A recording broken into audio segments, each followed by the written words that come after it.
He looked in shape though, but that could be because he ain't been eating. Like he does. That's because he ain't been eating.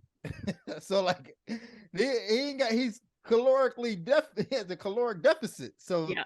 that's probably why he got abs. But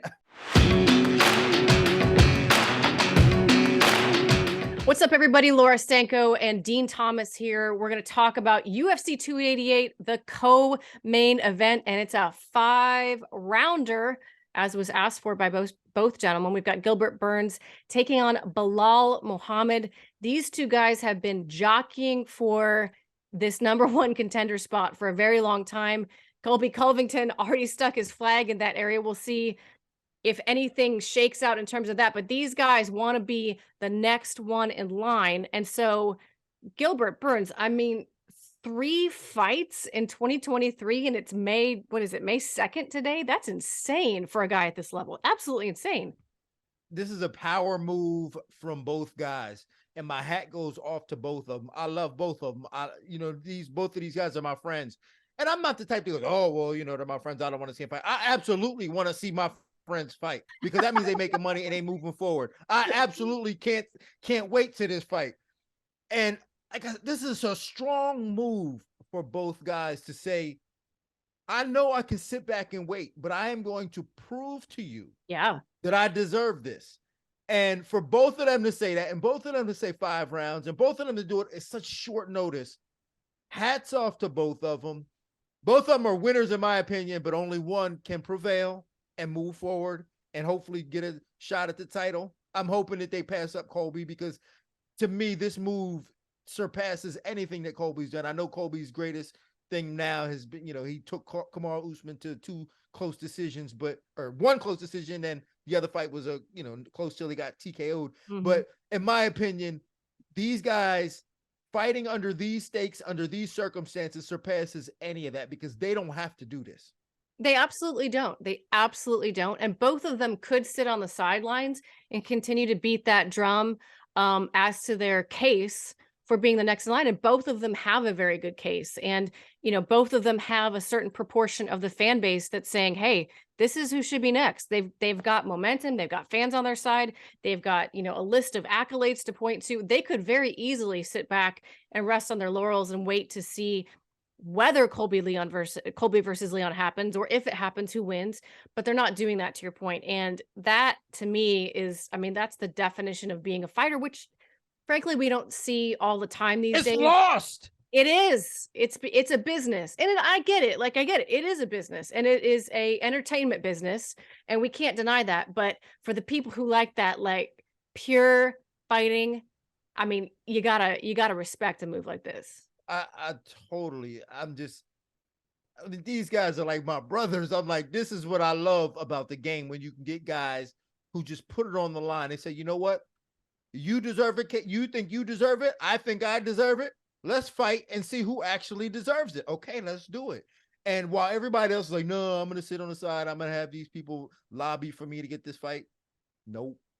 These dudes was like, yo, better man wins. And this is what I like about this, is that oftentimes people go, well, why would you risk it? Because what if you lose? Well, the reality is that if you are the #1 fighter in the world, you ain't worried about losing. Mm-hmm. Yeah. So if the winner of this deserves it, he ain't worried about losing. So give him the shot. Don't let these guys sit on the sideline. If you're the best in the world, beat everybody, because that's what you challenge everybody. If you got the gold around your waist, you should be able to beat everybody. 100% respect for these guys. However, are there any concerns on your side from Gilbert or Belal? I guess Gilbert in particular, because he just fought 4 weeks ago. Is there part of you that has alarm bells going off, like, man, this might be too soon? Whether it's how difficult that weight cut can be when you do it too close in succession. You're always going to have, I know he came out of that last fight pretty clean, but you're always going to have little bumps and bruises coming off a fight like that. It's hard to peak so close in succession. Or are we reading too much into that?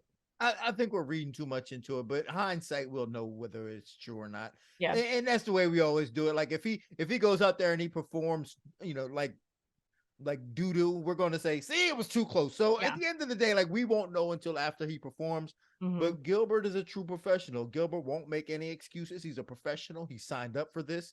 He's going to go out there and give his 100% effort. And I do think that he's going to be okay. And for Belal, this is also, a short notice fight for him. I think they figured this out like 16 or 17 days out. Him coming off of Ramadan, obviously he put it out there like, hey, let's make this a catch weight. Does that concern you at all that maybe during Ramadan he wasn't able to train, understandably so, of the way that you would in a normal camp, or that the weight cut might be too good? I mean, both of these guys have a little bit of the logistics are kind of stacked against them. It is, but that makes it fair, right? Because it seems like both of them have some obstacles that they're going to have to overcome in order to fight their best fight. I more than anything else, like, of all the different obstacles that they have to overcome, the Ramadan is what concerns me the most of any of it, because when you can't eat for an entire day, that has to hurt you. That really, but I'm so glad that Jesus doesn't ask that of me, because I'm not sure I could do it, Dean. But I will say this though. But I respect it. I do respect it. If you are of the Muslim faith, then God got you. Like, you know what I'm saying? Like, it's impressive. It is impressive. If you're the Muslim faith and you are going to fight after this close to Ramadan, and you have belief in that's your a Allah, good point. That's a good point. God got me. You know what I'm saying? I ain't worried about it. God got me. Allah's gonna have your back for sure. Yeah. For sure. He's like, you did me. I got you on this. Yeah, I got you. Yeah. That's a really good point, actually. It's funny that both of them having this sort of logistical X factor stacked against them, yet they both wanted 5 rounds, which I think maybe, and I don't know if it was Belal that asked for it first, but they both seemed pretty keen to make this a 5-round fight. What's that tell you about, their various approaches to how they're going to take each other on? Well, part of me believes it was a situation where they were like, I'm going to call his bluff, right? It could have been that, like, oh, well, I'm going to ask for 5 rounds. Oh, word? I'm going to ask for 5 rounds then. It could have been a situation where that, but I will say this: neither man is a punk. So neither man will back down. So this was a measuring contest. Who got the cojones? Oh, I got the cojones. I want 5 rounds. Oh, word? You want 5 rounds? I want 5 rounds. I think that's what it came down to. A little machismo got involved, and they said, all right, well, let's do 5 rounds. But again, I don't think it's really going to matter. I think that both of them will have to try to pace themselves accordingly. I think that Belal has a better pace for 5 rounds. But if he paces himself too much, he could lose him first 3. So, like, this is a serious chess match here. There's a lot involved here in terms of the skill sets and the pacing and how this plays out. This is a fun fight, but a lot at stake. Well, let's talk a little bit about the skill sets, because on one hand you've got Belal Muhammad, who traditionally is a guy who's going to pressure with a lot of volume. He's going to try to put you on the back foot, and then he's going to shoot and either put you up on the fence and, control you there, control the clock, or take you down and do the same thing like he did to Stephen Thompson and Vicente Luque to a large degree. Then you see him fight Sean Brady. And I don't know if that's the influence of, because that was the first camp he did with Khabib. You'd think that the only influence that Khabib would be wrestling, but of course it's not. He's an amazing coach. The confidence for Belal to go out there and get right into Sean Brady's face. I mean, really, really, really put him on the back foot, because I said that backwards earlier. Vicente Luque was really able to put Belal on his back foot and force him to be defensive and force him to try to find counters and try to find an opportunity to shoot, which he ended up doing and ended up controlling those wrestling situations. But then he came out against Sean Brady and he did the exact opposite. He got right in his face, put him on the back foot, and ended up getting a sensational knockout against a guy who was, I think, 16-0 at the time. I mean, Sean Brady. And not only that, like, sensational grappler, incredibly strong, amazing jiu-jitsu game, submission game. So some of the same threats, at least in terms of that, as you see coming from the side of Gilbert Burns, although Brady not necessarily known as quite the power puncher that Burns is. Yeah, but that's also a thing too, is it Brady's also not a forward mover.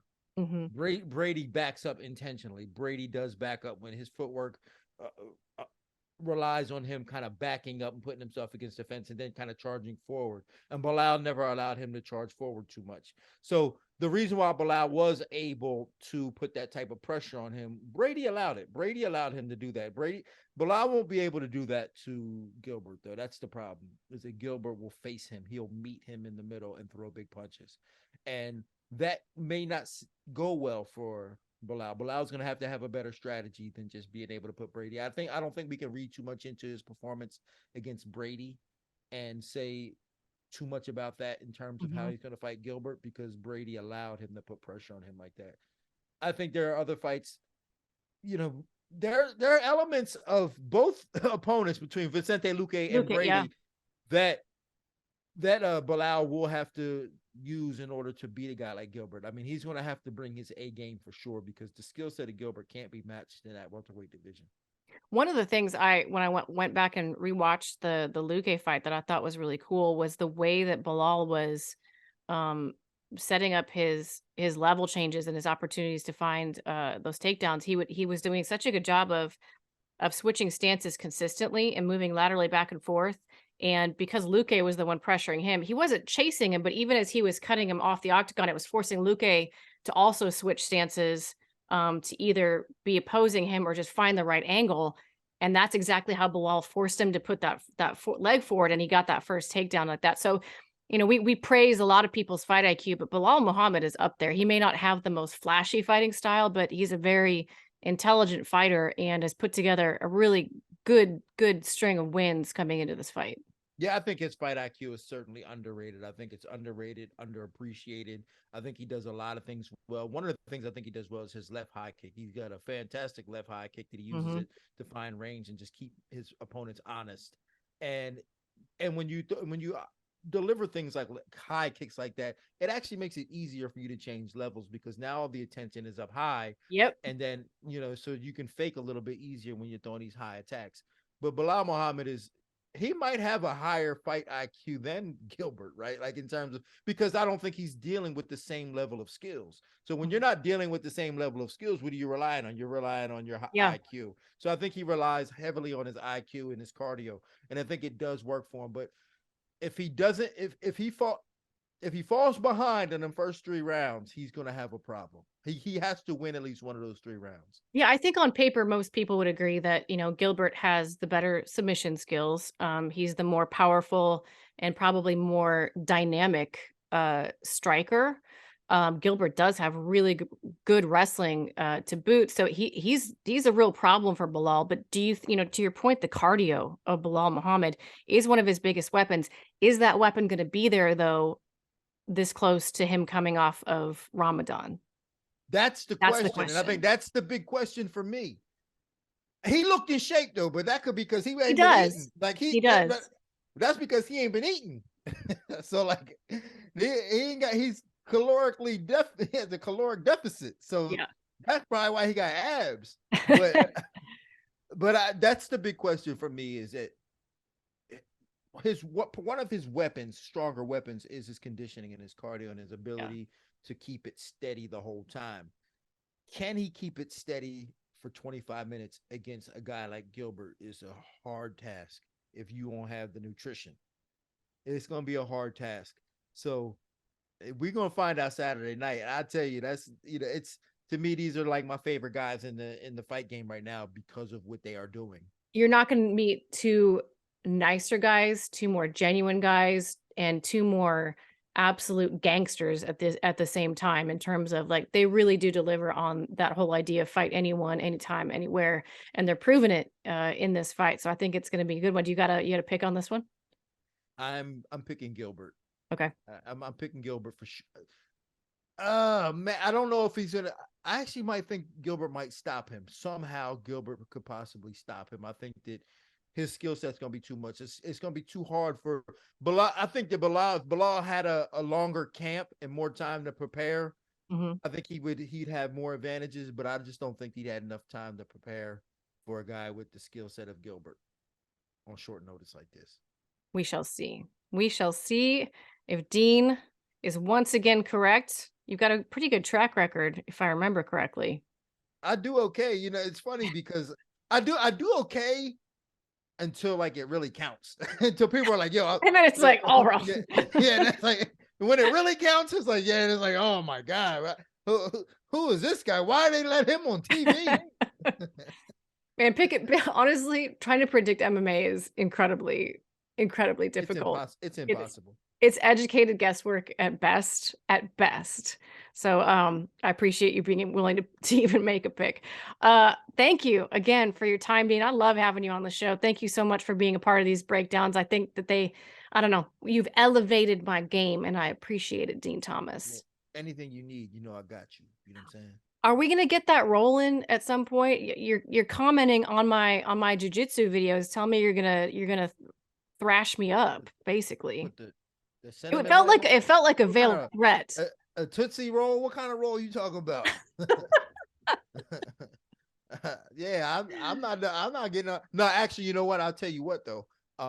I am going to start rolling. I've been like moving around a little bit. Good. You know, trying to get my back loosened up, trying to get my hips loose so that I can actually start rolling a little bit more. So. All right. Well, I'm like a little spider monkey. I'm not going to be too much hard work for you, so that might be a good fit. No, don't worry. You know what I'm saying? I like to play. I like to have a good time. Cool. All right. We'll have to do that sometime.